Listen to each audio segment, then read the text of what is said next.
Hello, everyone, and welcome. It's just about 7 o'clock on the Creighton University campus here in Omaha. We're going to wait just a minute to make sure all of our participants are online ready to go. We have more than 265 alumni and friends registered for this evening's panel discussion, so we'll begin in just a moment.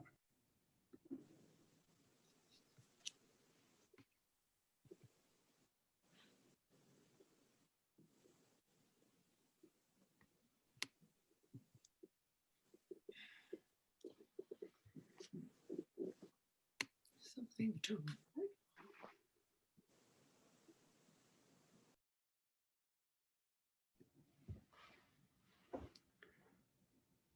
Okay, let's go ahead and get started. This special Zoom panel discussion is hosted by the School of Law and Creighton University, the alma mater of many of our guests who have joined us online. This promises to be an important discussion on a topic centered around recent changes to the United States Supreme Court and how those changes may impact our personal and professional lives, the legal profession, and the future of our country. My name is Josh Forshey, and I'm the Dean of the Creighton School of Law. In a minute, we will be joined by the president of Creighton University, the Reverend Daniel S. Hendrickson of the Society of Jesus. A quick comment about why we're excited to bring you this discussion. For more than 450 years, Jesuit education has taught us that all inquiry can be a holy pursuit. It is our willingness to raise or attempt to answer hard questions that bring us closer to God. Our job then, as educators, as learners, is to inquire, to reflect, and to connect.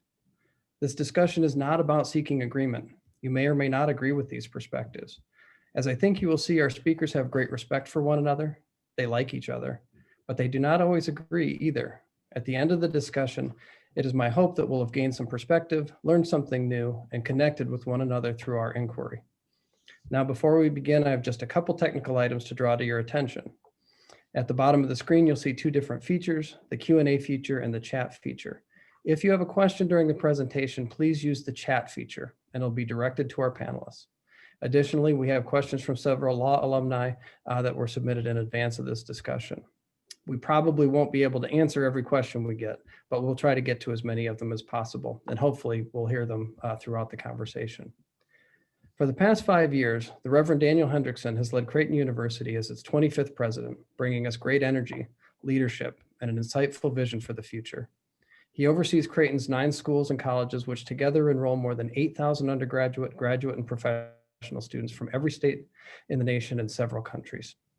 For the past 10 months, Father Hendrickson has led the university's response to the largest public health emergency to ever impact our campus, our country, and the world, ensuring that Creighton students continued to receive a top-rated education, even in these days of social distancing. Here to introduce our moderator and panel participants is Father Hendrickson.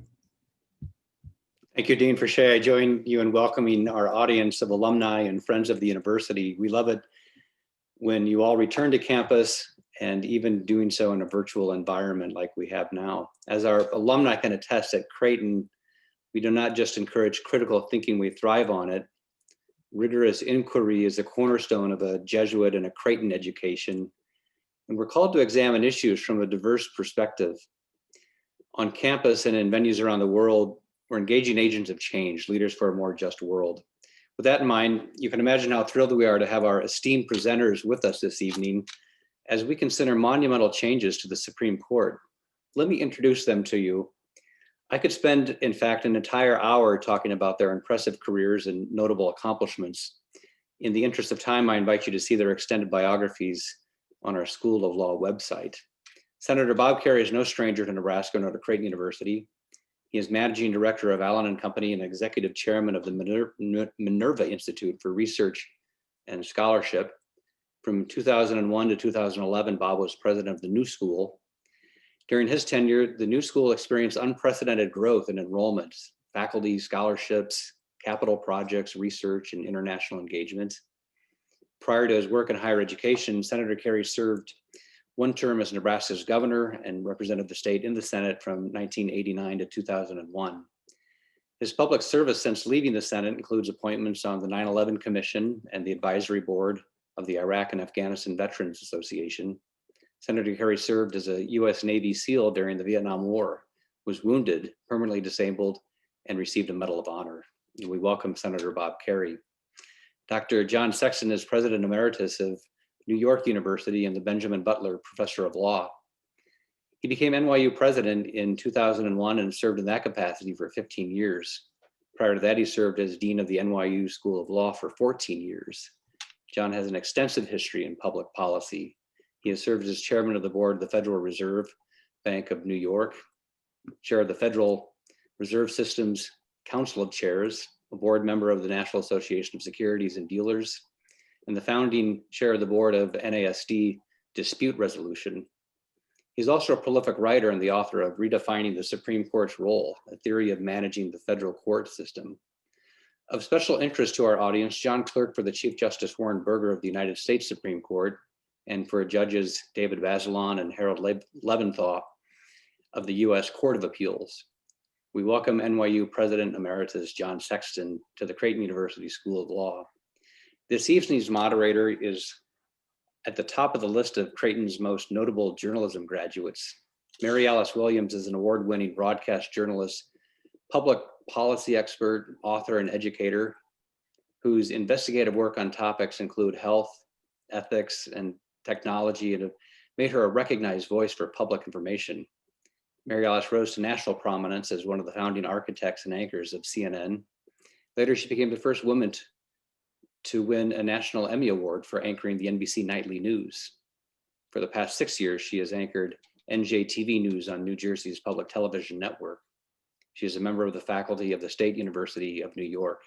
It is my pleasure to welcome you back to Creighton, Mary Alice. Bob and John and Mary Alice, it's an honor knowing each of you personally as well.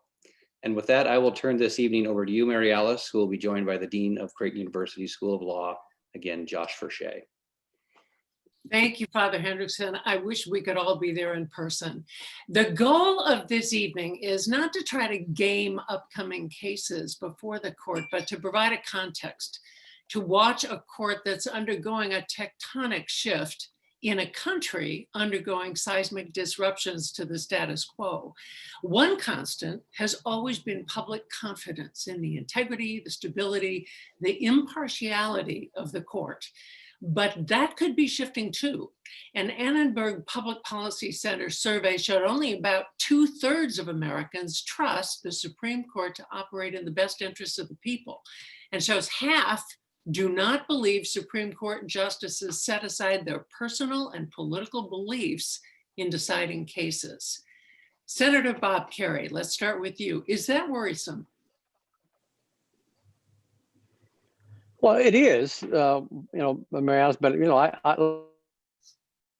I grew up in Nebraska in the 1950s, and there were billboards saying "Impeach or warn." So there was a significant tendency for us to forget that there have been more contentious times in the past, the 1930s. I mean, Roosevelt made the effort to pack the court is because the court was overturning legislation that he wanted to.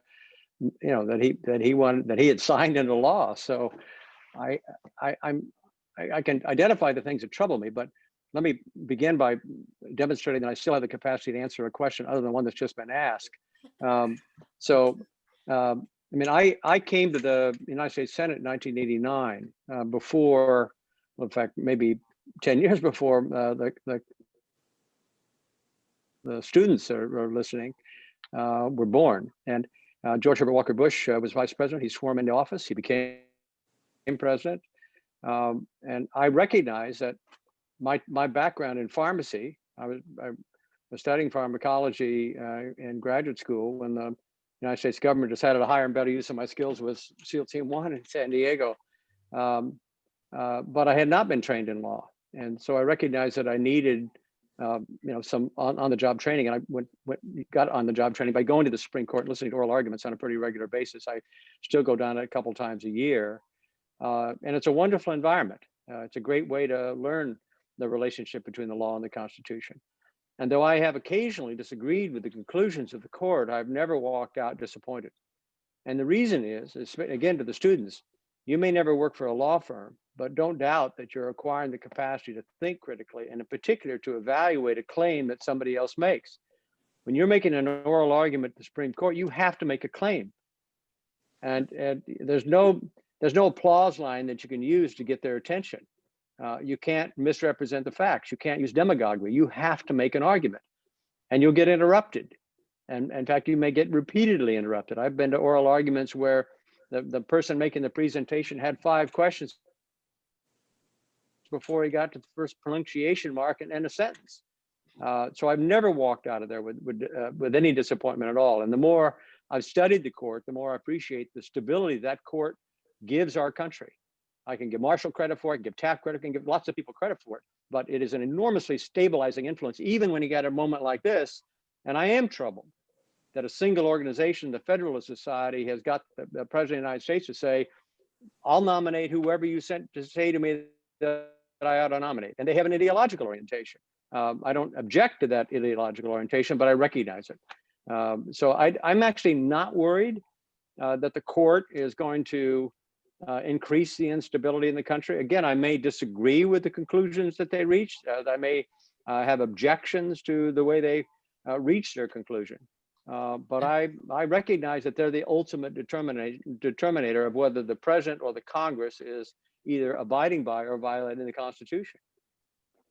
Let's go to John. You've written about the court's broad moral authority conferred by Marbury versus Madison.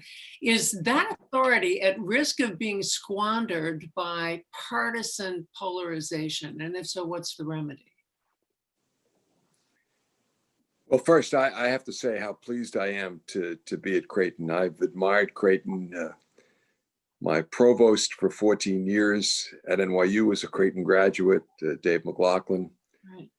And I've said, even during my time as president of NYU, that the greatest educators in the world and the real architects of what NYU became known for, being a global network university. The first global network was Jesuit education.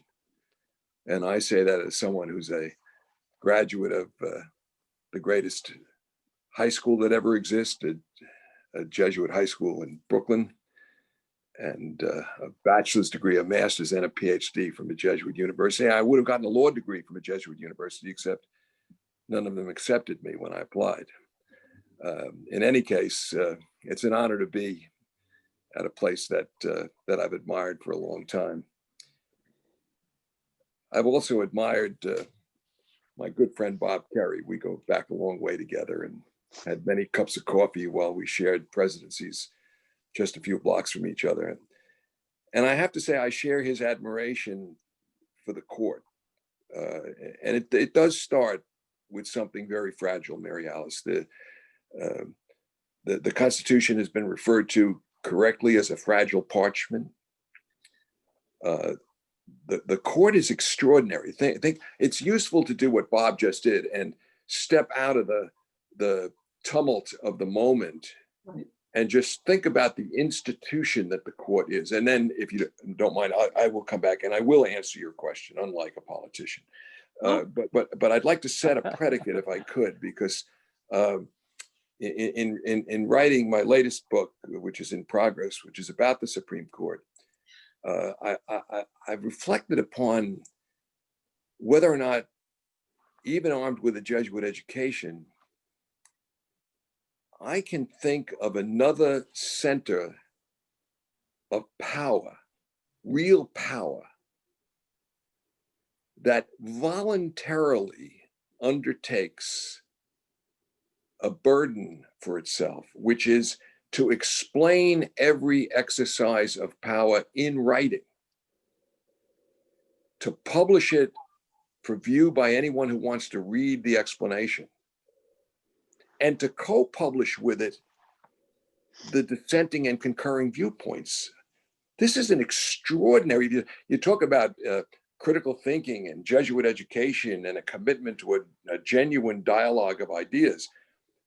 This is the run-of-the-mill activity of the Supreme Court of the United States in writing, with the difficulty. And I've had the privilege of being inside the court and seeing drafts circulate. I can tell you later, if you want, your call, of one case on which I worked with the Chief Justice, where not only did he change his vote, but changed a 5-4 majority to a different conclusion, 5-4 majority, by virtue of changing his vote, and then persuaded 2 others to go along. It ended up being 7-2.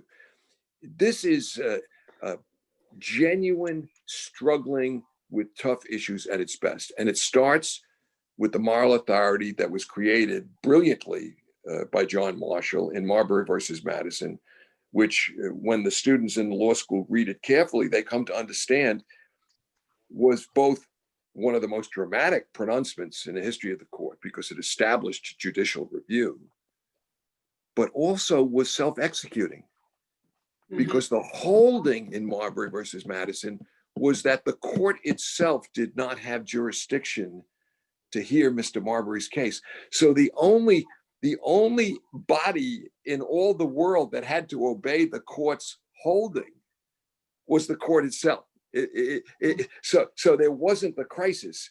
And now, if you'll just permit me to go one more, I'm going to tell a great story. It's going to be worth it. I know you want to introduce me, but 25 years ago, I was at a conference, small conference, 3 United States Supreme Court justices, 3 German Constitutional Court justices, 3 Italian Constitutional Court justices, and 3 justices of the newly established Russian Constitutional Court. And the justices came with their first case. They brought the case, which was in the process of deliberation.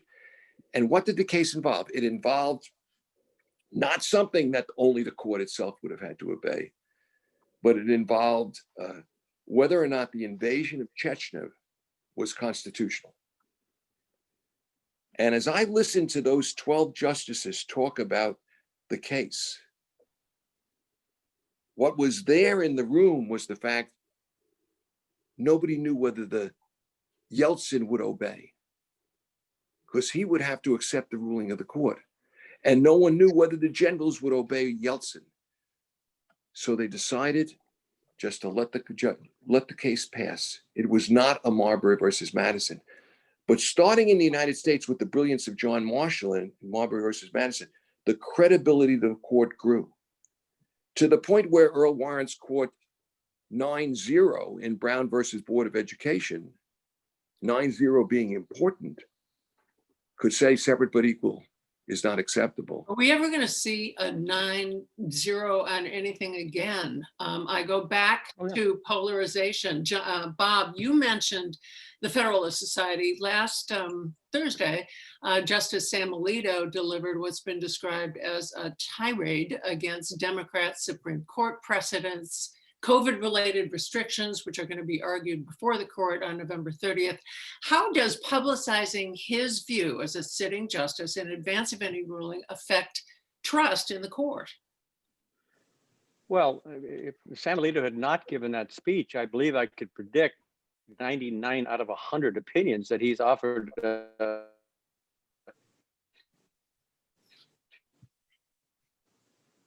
Bob.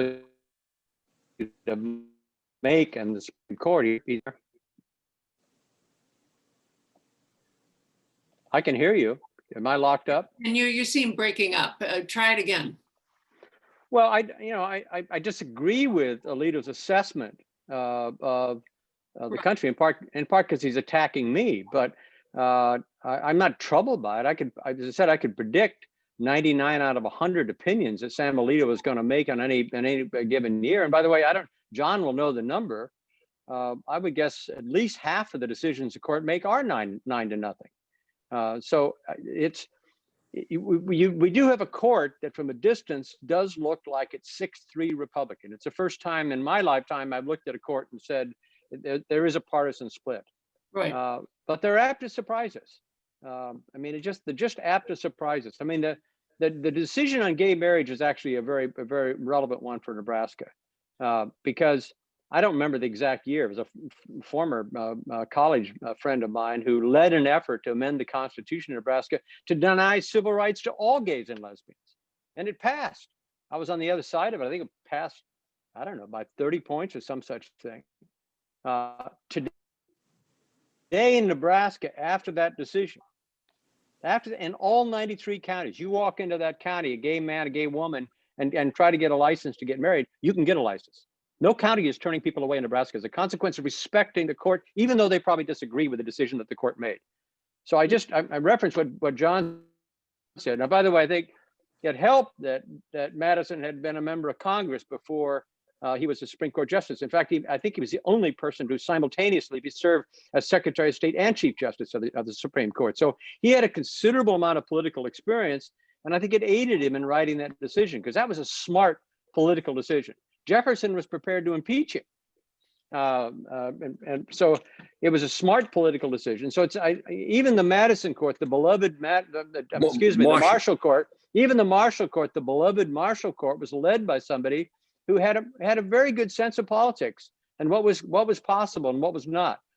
So I would prefer that the court not be perceived as partisan as it is.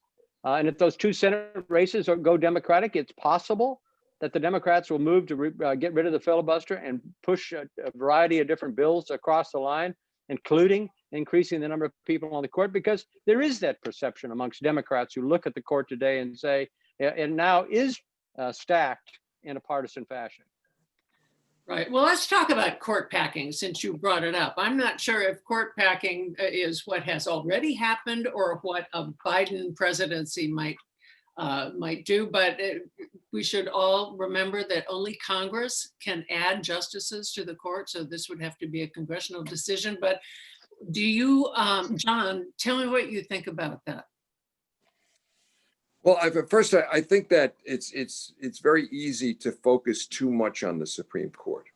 I think that if you constitutionalize every major issue in society and the Supreme Court becomes the arbiter of that, we're in a dangerous place. And it should be remembered. I'll give you one example. I have a doctorate in religion from Fordham, and I've always been interested in religious liberty issues. And Justice Scalia wrote an opinion, 5-4 decision in 1990, which, in the views of many who cared about religious liberty, eviscerated important liberty rights. And then Congress responded and through statute passed a federal statute, because what Scalia's opinion said was the Constitution didn't require certain religious liberty rights, but the statute, the Religious Freedom Restoration Act, and subsequent statutes that have added to that religious liberty right. So it's right back where Justice Brennan had it in the opinion that was overruled in Scalia's opinion. So there are a whole number of things that could be fixed if we had a working Congress. Now that's a big if these days, I understand. But the fact of the matter is we don't have to constitutionalize everything. Now, as far as the court goes, I'm not a fan of court packing. I don't think it's the wisest solution. I have my own views on if I were able to pass something through both houses of Congress and get it signed by a president, I would go for things like 18-year terms for justices. Justices are appointed to the bench for life. They're not appointed to the Supreme Court for life. So you could start this year with every president appointing during his or her term 2 justices to the court. Now you might say to me, "Wait a minute, John, if Biden appointed 2, that would get it to 10 and to 11. Well, I said they would still be judges, but you would say Congress could, in that same statute, say the 9 junior justices rotate them off court, right? They are the ones that sit. The others can sit on other courts. They have a lifetime appointment. Interesting idea. Well, look, I mean, but the debate is going on because Mitch McConnell made a decision that outside of norms to essentially pack the court by denying Merrick Garland a hearing and by accelerating the Barrett confirmation. You can say, well, he had a right to do it. Yes, he had a right to do it, but it was outside of norms. I mean, at some point, what oftentimes becomes the most important thing is not what is the law, not what does the Constitution say, but what's a reasonable norm? What should my behavior be independent of what the Constitution or the statute dictates? And there's no question that McConnell, in order to increase the number of Republicans on the court, violated typical norms when it comes time to consider a Senate confirmation of a nominee to the court. So what does Amy Coney Barrett's confirmation to replace Ruth Bader Ginsburg do to the court? What does her appointment mean for decades to come? Well, Well, first, yeah, go ahead, John. Well, first, I have to comment on what Bob just said, because here there might be a disagreement. I don't know if there is or not. I heard the politics. But norms are being broken all over the place, and let's accept the fact that Amy Coney Barrett and probably Justice Gorsuch and Kavanaugh would not have been appointed to the Supreme Court but for the breaking of a norm earlier by Harry Reid, which then led to McConnell's move. And the point I was trying to make with the 18-year suggestion is that I think there are structural things that can recalibrate the confidence of the people in the court, that 18-year proposal being part of it. But tit for tat, we have the power now, therefore let's pack the court to do an adjustment, is just going to create a swinging pendulum. I, in fact, would if I could get a constitutional amendment passed, have a constitutional amendment that required a supermajority of 65 votes to appoint judges. You want to start restoring the confidence of the people in the judiciary, you start with structure. And you could start that by taking some structural changes and passing them as statutes that bind Congresses. I would say the 18-year term combined with supermajorities. Now you've got to have the appointment of justices that enjoy a consensus on both sides. Once you eliminate the filibuster and you're down to 51 votes for Supreme Court justices as well as judges, then it is going to become politicized in this extraordinary world of ours. Now, as to what Judge Barrett is going to do, I don't know. Is she a David Souter? Is she a William Brennan, who was appointed by a Republican? Is she an Earl Warren, who was appointed by a Republican? Important that I mention Souter, because the answer is it ain't those days anymore. But Sandra O'Connor, was appointed by a Republican. I would say that the names that I've just mentioned, as Bob said, you could agree with them or disagree with them, but I would go to my grave saying that Sandra Day O'Connor played the game honestly. You might not have agreed with every one of her opinions, but you played the game honestly. She used to say to me, "Don't you call me a swing vote," but she really resented that. But just to respond and to try to pursue a disagreement that may or may not exist. Harry Reid didn't violate a norm. He changed the rules, and there was a vote on it to end the filibuster. And he ended the filibuster because the Republicans were tying up every one of the nominees of Obama. They were tying up and requiring a 60 vote to break cloture every single time. So that was the motivation, and it did turn out, as oftentimes is the case, which is why I would vote actually against if I was in the Senate today, God forbid, and I was given the opportunity to increase the number of people on the court, I'd vote no, because what goes around comes around. And Barrett was not, by normal standards, her confirmation wasn't accelerated, but by the norm established by Mitch McConnell in the Merrick Garland case, it was a violation. It was a violation of his norm and the Republicans' norm. So it does set off for the Republicans in the audience. You have to make an effort to respect that people who are Democrats in this country, who love this country, religious people, patriotic people, are angry about this process and look to the court now and say, we got to increase the number, because they look at it and they say, it may not turn out this way. They look at it and they say, it is now 6-3 conservative Republicans. They don't look at, at point in fact, it may be that if Barrett and Ginsburg had served on the court, they would have very much like Scalia and Ginsburg, they may have been fast friends. They may have found more in common than they have in disagreement. That I don't know. I was only trying to correct that what Reid didn't violate a norm. He changed the rules, and I think Democrats regret that the rules were changed. And I don't think that Barrett I don't think she violated the normal norm, but she violated the norm that was established by Mitch McConnell when Merrick Garland was nominated by President Obama. Right. Speaking of changes, gentlemen, the U.S. Judicial Conference is now making an effort to forbid federal judges from being members of the Federalist Society, which you know has been a pipeline for more than 440 Supreme Appellate and District Court judges appointed by the Trump administration.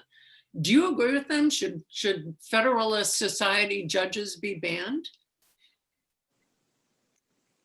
No. I cannot believe I'd that. probably vote against. I'd probably vote against 9 out of 10, but that doesn't mean they ought to be banned. Right.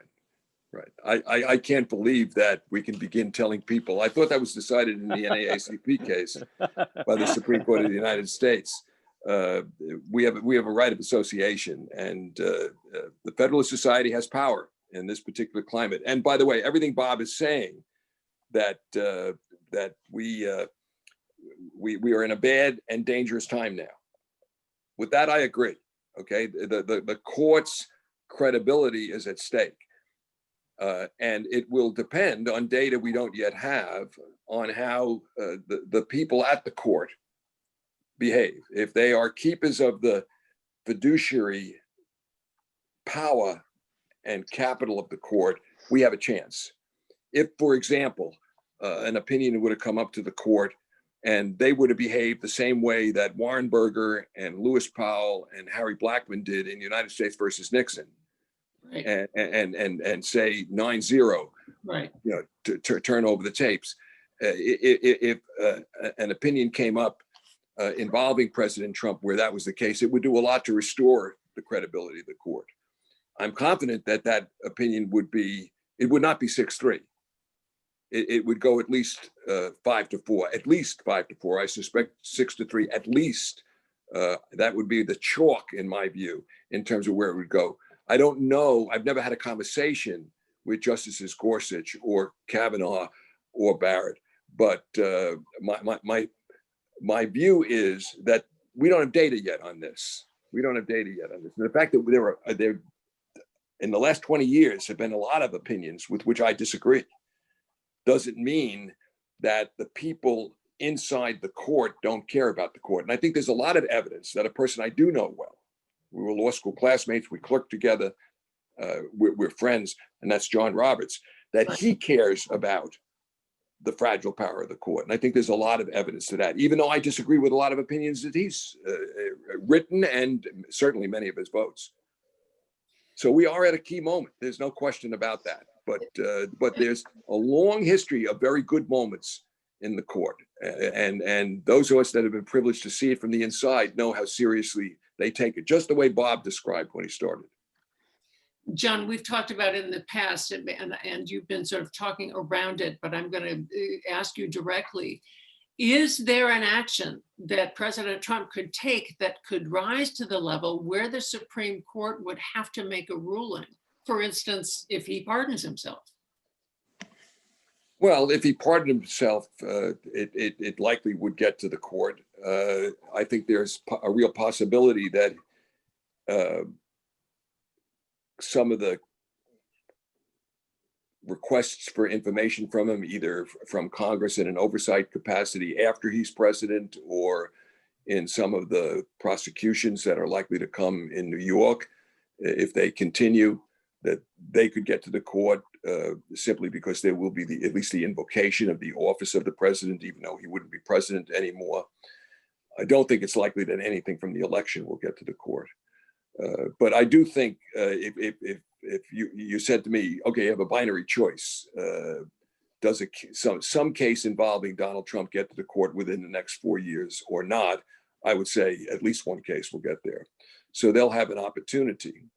And whether it'll be a case that genuinely has powerful arguments on both sides, or a case that presents clearly to most of the folks that know the law, at least, and to the commentariat, and then it divides politically, that'll be an important question.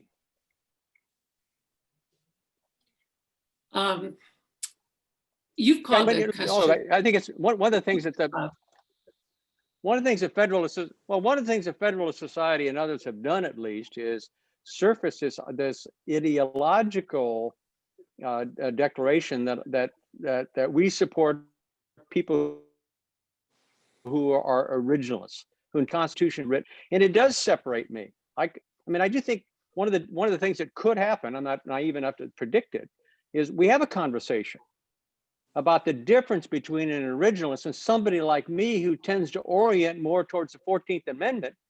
That was passed 100 years after the Constitution was ratified. So I look at the 14th Amendment, particularly the equal protection provision of the 14th Amendment, as an enormously important part of the Constitution. And unfortunately, it's been used, in my view, and again, I'm expressing ideology, far too often to protect corporations as individuals, and it's been what it was originally intended to do. So this is a legitimate argument, and it ought to go forward. People ought to answer that question.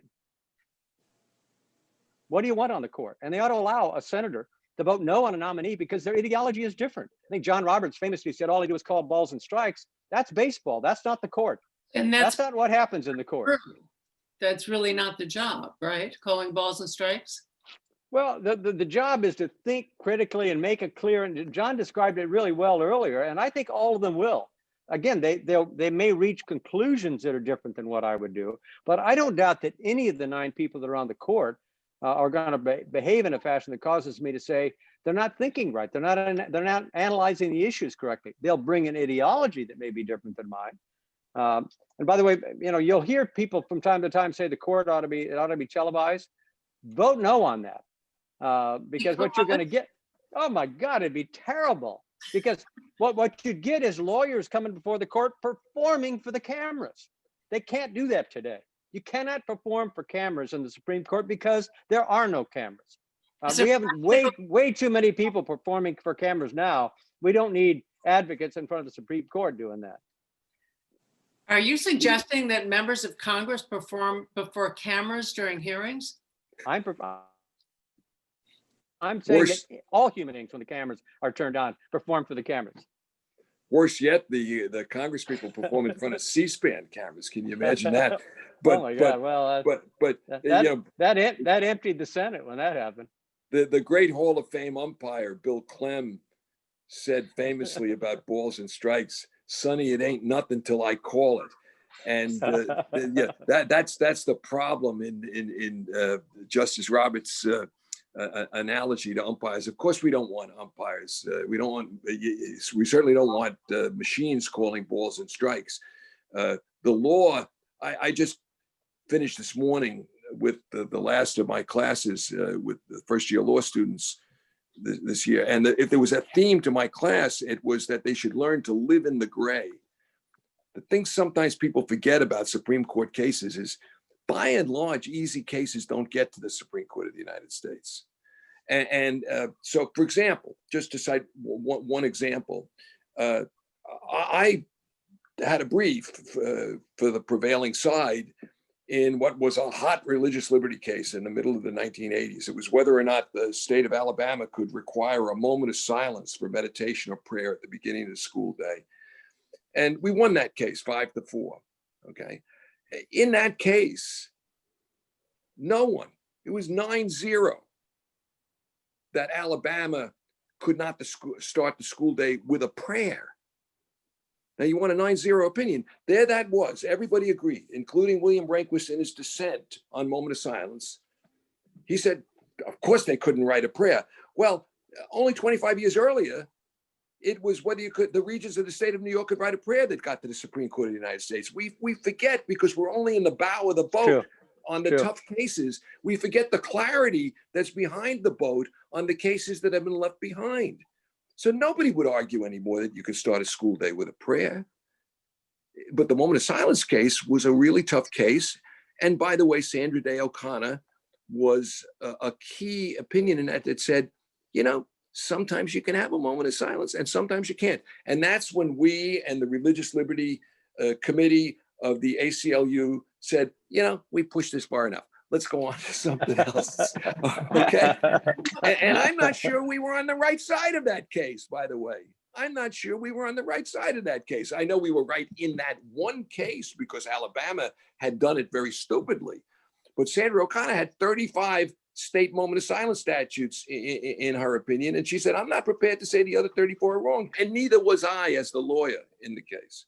There's So a just- very tough religious liberty case coming up before the court because it has to do with COVID restrictions and the number of people who can convene inside a church, for instance. What do you do when public health collides with religious liberty? What are they going to do with that one? Well, what do you do when someone wants an exemption from the homicide statute in order to commit human sacrifice as part of a religious ritual? Yikes. I mean, Justice Black gave a famous speech at NYU Law School in 1961, in which he said, when it says Congress shall make no law respecting an establishment of religion or prohibiting free exercise, it meant no law. And he went on to say it means you can't outlaw shouting fire falsely in a crowded theater because it says no law. That's the concept. Nobody ever agreed with him on that. It was a very absolutist interpretation. Right.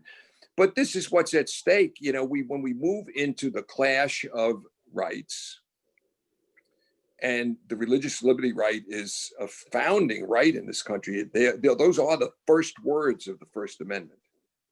Okay, they are the first words of the Bill of Rights, the religious liberty words, and it's a fundamental. It is important, John. It had to be added as an amendment. It's not in the Constitution. Well, but that's because of a confidence in structure rather than dispensations of liberty. Well, that's the whole Bill of Rights is susceptible to that, But coming back to the point I'm making, you're brought immediately into a balance when you have clashing rights.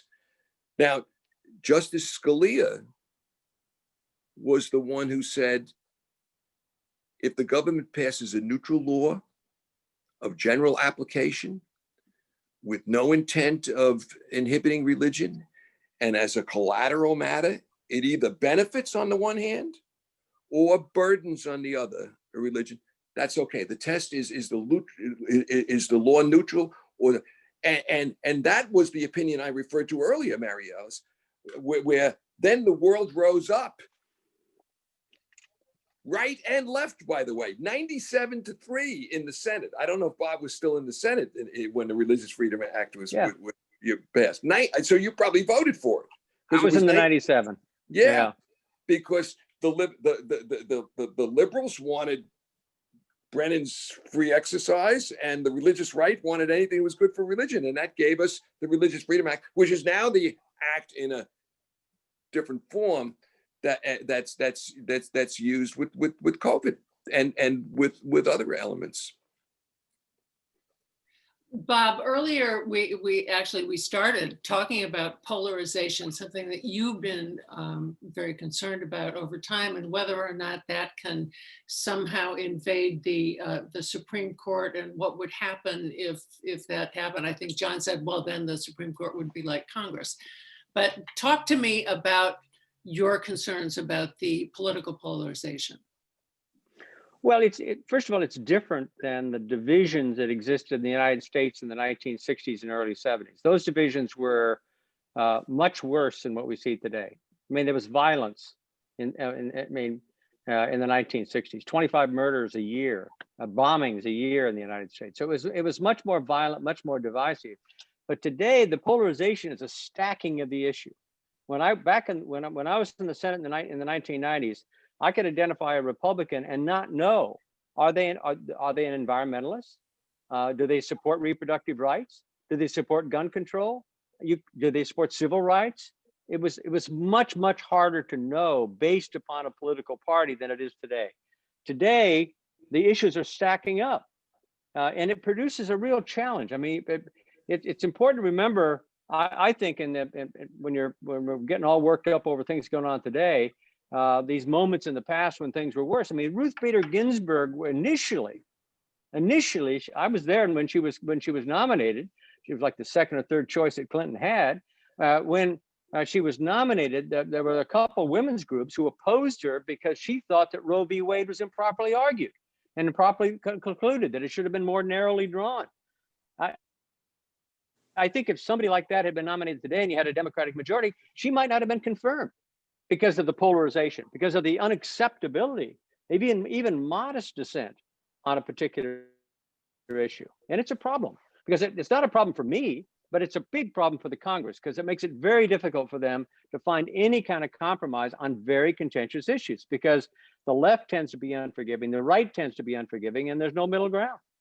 You know, Mary Alice, if I could just add on that, the book, not the book that Father Dan referred to on the court, but my latest book of last year, which was on the politics of our country and the role of universities in the politics. I make a point in there that in 1956, in a classroom in a Jesuit high school in Brooklyn, Father Daniel Berrigan wrote on the blackboard the words extra ecclesia nulla salus. Outside the church, there's no salvation. And I went up to Danny Berrigan, who became a lifelong friend after class. And I said, Father Berrigan, does that mean that my best friend, Jerry Epstein, will not go to heaven? And Danny Berrigan said to me, if you don't baptize him, he won't go to heaven. Now that was 1956. 2 years before the beginning of Vatican II. Yeah. And 60 years later, I could be in Abu Dhabi with representatives of 25 faith traditions for the Pope's visit and a signing of an agreement with a Muslim leader on religious toleration. Now, meanwhile, in 1956, my father was the head of the Jefferson Democratic Club in Brooklyn.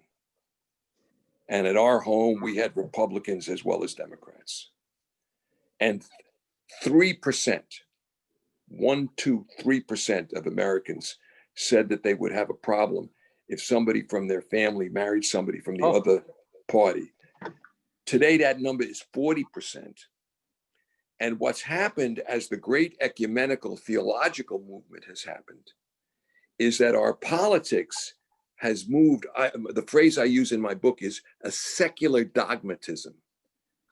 So a red can no more speak about an issue with a blue than I could speak to Jerry Epstein about the virgin birth. The real truth was revealed. It was not a product of reason. It was revealed. And that's the way we've made our political truths today. So what we need, in my view, and we know it's possible because of what's happened in the 60 years in religion, is we need a kind of secular ecumenism. And we know we have the skills for it, and we know the court could do it. I'm sorry. Yeah. That involves one narrative. We have two competing narratives that are, from different planets. So it's very difficult to have even the language to talk. Pew just came out tonight with the fact that 70% of Republicans now believe that Biden won because the election was stolen. Yes, I'm looking at some comments on the chat box that are saying that, which no court has seen evidence of. Well, the great thing, this goes back to something Bob said, and the great thing about courts is you have to have evidence. So when the NYU law school graduate Rudy Giuliani was asked in Pennsylvania, are you bringing a fraud case? He had to say no. And he didn't know what opacity meant. He didn't know what strict scrutiny meant. So let me, Mary Alice, let me cite a couple of things about the court that should make people feel good about our court system, because they certainly do with me. We passed them when I was in the Congress, a gun control bill called the Brady Bill. Right. And I stipulate that you're more likely to succeed in court if you got somebody like John Sexton representing you. So I'm not oblivious to the inequality oftentimes in your capacity to appear before a court. But a single individual in Arizona went into a federal court and said, there's a provision of this law that violates my constitutional rights, and he won. And he was right. And you listen, I've read the opinion, and he's 100% right. Right. So you say to yourself, did Congress deal with tobacco? No, the courts did. Did Congress deal with the opiate problem with companies that were selling and killing people with opiates? No, the courts did.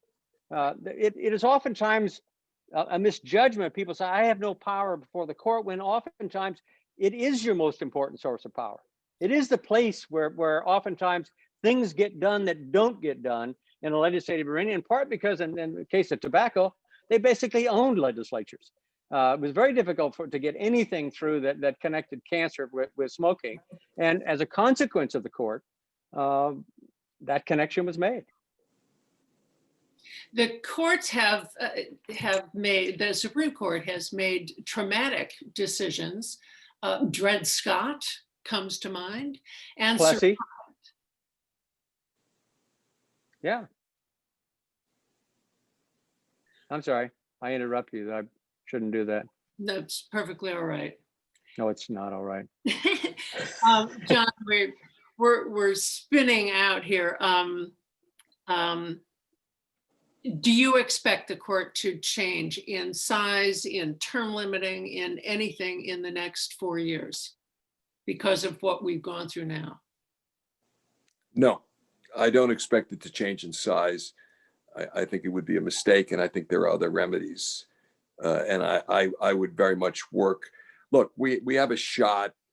I refer to myself as a Teilhardian optimist, to continue the Jesuit metaphor.